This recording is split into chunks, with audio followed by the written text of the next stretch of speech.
Hello, I am Richard A. Boxall, and this is my short and almost daily podcast in which I chronicle my life and attempt to be a writer by writing daily-ish. You're listening to the diary of a wannabe writer, Season 3. Hello, today is Monday the 27th of July 2026. Welcome to the show. I believe this is show 150 of the year. Now, bearing in mind I wanted to do 300 this year, I really should have hit show 150 at, well, kind of by the latest 27, 28 days ago. And actually what I used to like doing was giving myself a big chunk of December off. So actually, yeah, but that's not going to happen if I want to hit 300, but that doesn't really matter. So what have I done today? Well, I've done a little bit more editing on my chapter. I haven't really been in the mood today.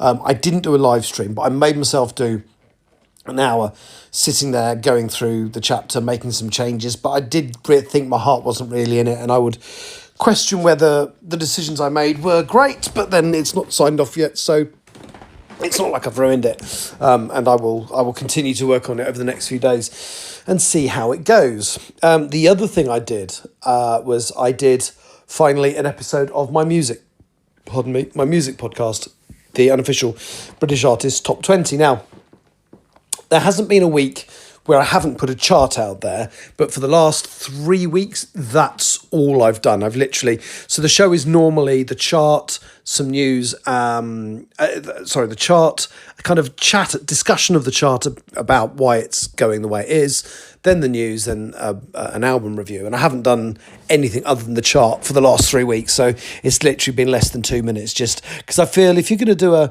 continuous chart, a podcast with a continuous chart in it, you can't have a week off, or if you do, the chart still has to happen. Anyway, so what I've done, and I explain it in the other podcast, is I've changed the way I compile the unofficial British Artist Top 20, because all I was doing basically was taking the top 100 and stripping out anything that wasn't by a British artist and just taking the top 20 songs from that. Now, the problem is the top 100 has the rule, the official chart has a rule that you can only have 3 songs by any one artist in the top 100. But my chart is a top 20, and I had not last week's chart, I had 3 songs by 3 different artists.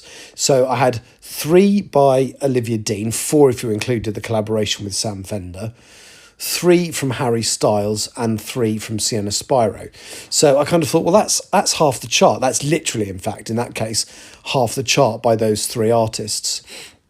So I've made the decision that as I'm doing a top 20, I can't have 3 songs by the same artist in it. So I've set a rule of a maximum of 2 songs by any one artist, and that includes collaborations. So while the official top 100 didn't seem to count Olivia Dean's collaboration with Sam Fender as one of her 3, I will count it as one of my 2. So basically it meant that 3 songs just have gone from the chart because, I don't need 3 songs by all those artists. It means a couple of new songs have come into it that wouldn't have got a chart position before.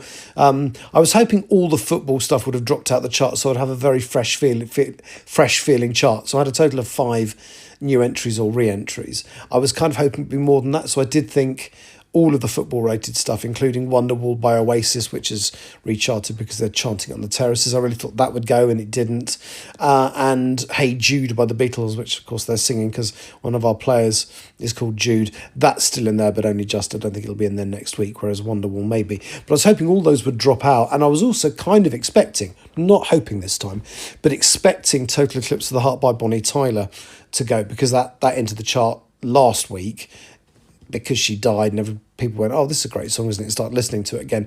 And I kind of thought it might drift away, but no, it's still there. So that's nice, in a way. So Bonnie Tyler's Total Eclipse of the Heart is still in the chart. So if the ones I'd expected to had dropped out, there would have been 8 new entries and re-entries this week, which would have made the chart feel very fresh, which is why I decided to do an actual podcast this week. So I didn't do the news, I didn't do the album review, but I did do an explanation of what the new rules are and the actual chart, and then kind of the dissection of the chart afterwards.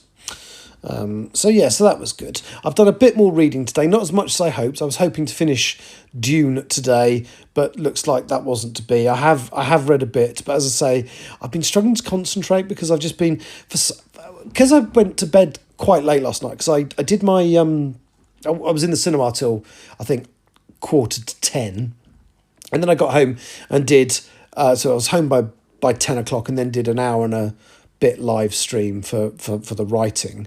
And then I was still awake at 2 a.m, which is really stupid. So that was, so I woke up at 7 and couldn't get back to sleep. So I got maximum 5 hours sleep last night. So that's kind of why I've not been feeling so good. But that's fine. As you know, I'm having a hip replacement hopefully in October, and the scan, my CT scan, is on the 10th of August. Well, I've had another letter through saying that my pre-surgery, checkups and stuff they like to do, is on the 17th of August, and that's interesting. So I'm hoping that might mean the surgery happens before October, but I'll ask them that when I see them. So from that point of view, things are looking positive. Obviously, I'll keep an eye on any other letters and communications I get from the NHS, but that's feeling vaguely positive. Right, that's me for today. Hopefully, I'll be able to. I've got a feeling I'm not going to get my chapter signed off tomorrow, but it's all heading in the right direction. And then after that, I only have one more chapter of Self-Portrait to write. When will I finish it? Who knows? But I don't think it'll be too long from now. Anyway, thank you for listening. Take care. Bye-bye. You have been listening to The Diary of a Wannabe Writer, presented by me, Richard A. Boxall. Thank you for tuning in to my cogitative considerations, and if you'd like to know more about me or my projects, visit my link tree on linktr.ee/Richard Writes. Capital R, capital W. Thank you for listening.